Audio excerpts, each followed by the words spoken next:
And I'm here at Enterprise Connect with Gr8 Global. Gentlemen, how are you? Doing good this morning. How are you doing, Evan? Doing well. Really intrigued by you guys in the mission. Brett, let's start with you and introductions. What's the story, the backstory, the genesis of Gr8 Global? Yeah, so Gr8 Global was founded as a GCC provider for 8 top 100 accounting firms in the United States. So we came together during COVID. We were really wanting to focus on supporting the tax and accounting profession with talent in India and the Philippines.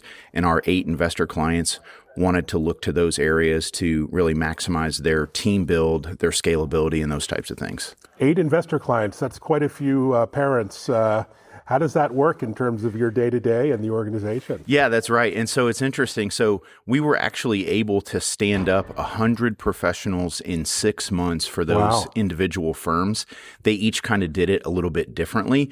They each had their own goals that they were trying to achieve. They each work in different sectors of tax and accounting. So it was really interesting to watch them build those individual teams. We learned a lot. We didn't do everything perfect, but we learned the good, the bad, and now that we're expanding out into the commercial market, we're using everything that we learned during that period to help other firms, not just tax and accounting, really tap into that international talent market.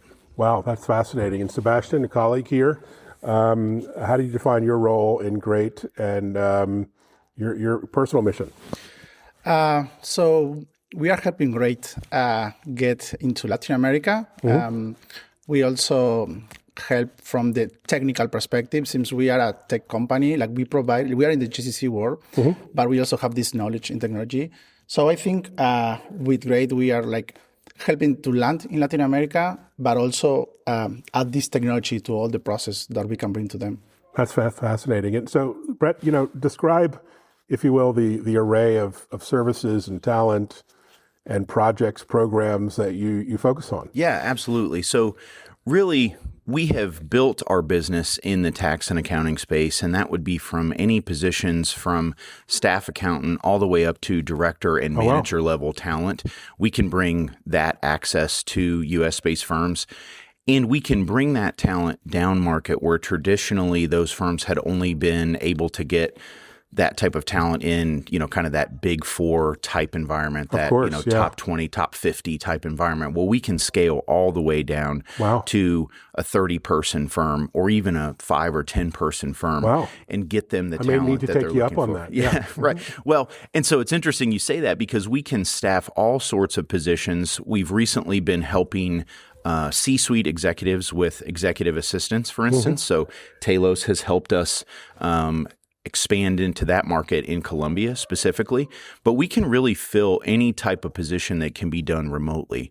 I'm currently working with a construction client in Ohio that's looking for some expertise in the construction estimator business. We can do those types of things. We can do HR support.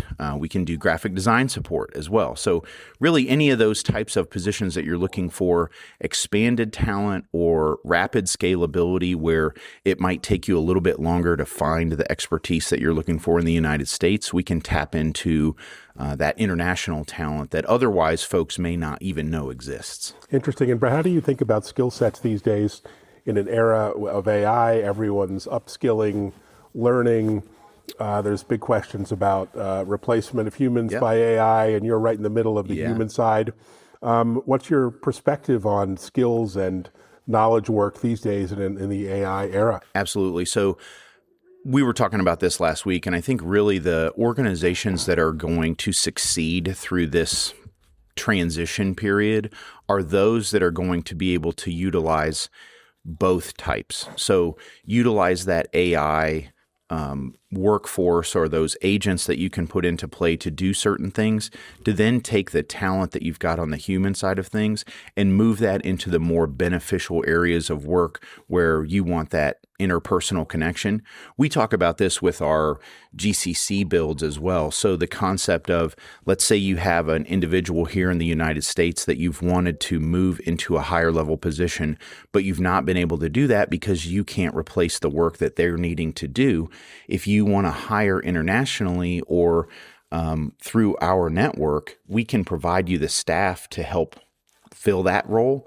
And then those individuals can get moved into a higher level position where maybe they're spending more time building those client relationships back and forth, which is at the heart, especially of tax and accounting. The difference for those companies is that relationship that they make with their clients. And so if you can help a firm do that and scale that way, they're going to be a client forever. Oh, it's fantastic. So Sebastian, I mean, U.S. companies and others have been offshoring and outsourcing and partnering with Latin American developers in particular for many years. Give us a snapshot of the talent marketplace and that whole offshore model these days in Latin America. Where are the hot spots, the sweet spots, and what's happening? So I would say we are getting, like, especially with all this AI revolution, we're seeing like a lot of new opportunities. Even like, I think what is happening is now you can do more work with less people. And that allows to many companies that in the past were able to like get into development, get into their own project, their own tools. And that for us has been and we are seeing a great explosion. So probably during this year and the next year, we are going to receive even more opportunities because now a lot of companies start thinking, oh, I can build my tool my own. I don't need to go outside and buy, because with a small team, I can get things done. So we are seeing that we start receiving more demand, and actually during the last probably 2 or 3 months, we've had the growth. The other thing that we will say with AI, like demand is going to decrease. For our case, it was growing because for a cost perspective, working like nearshore, onshore, offshore, is makes a lot of sense, and we have great talent. We are able to find the people that here in the United States is really expensive, or you have to compete with the big companies. And we have people with that expertise in Latin America, and so we help them to get the opportunities here. So we are seeing like this AI revolution. If we do it in the correct way, it's going to bring a lot of opportunities, even for a business like us. That's fantastic. And Brett, just a final thought, if I could ask.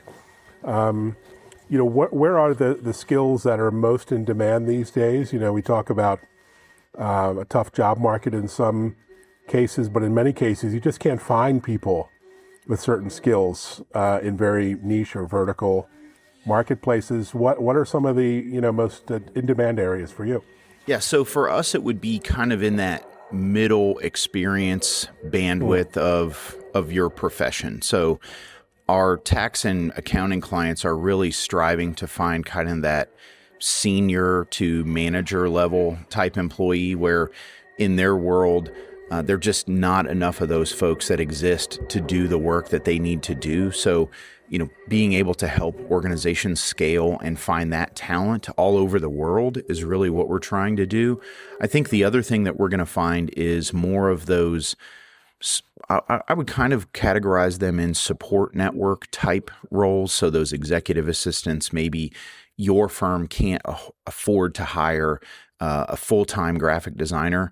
We can hire you a full-time graphic designer at a lower price point where you prior couldn't get that type of work. So as Sebastian was saying, we may need to talk afterward.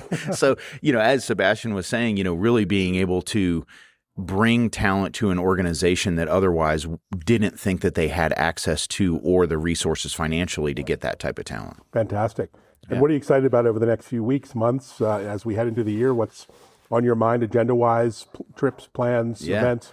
Well, I think really for us, one, it was so exciting for us to both come to this conference together because this is the first time that we got to meet in person. Sebastian and Pablo and all the folks at Talos, we've all been meeting for the last year or so virtually. So that's exciting for us. But I think really the ideas that we've been talking about a lot are how do we utilize the best of both worlds for us, combine that with the AI technology that we've been talking about, and really go to the market and say, what is it exactly that you need? Tell us where you have your gap and let us develop a solution to bring that to bear for you, because that's what we want to do. It's such an exciting time for me because we have no limits. I would say there's nowhere that we can land that we can't help someone that's looking for talent, for tech support, for all of those types of things. So, we're just excited about our expansion and our growth. This is really kind of the second year of our commercial expansion for Gr8 Global. So we're just excited to get out, talk more about who we are and what we're doing in these different industries, and just find ways to help companies expand and scale. Fantastic. And where can people go to find out more? Gr8 Global, is that? Yep, it's Gr8 Global. We're all over LinkedIn as well. That's, primarily we love to interact with folks on LinkedIn. We do that as well with Talos, and so fantastic. Well, we'll be sure to connect there. Awesome. Thanks, guys. Thanks, gentlemen. Absolutely. Take care.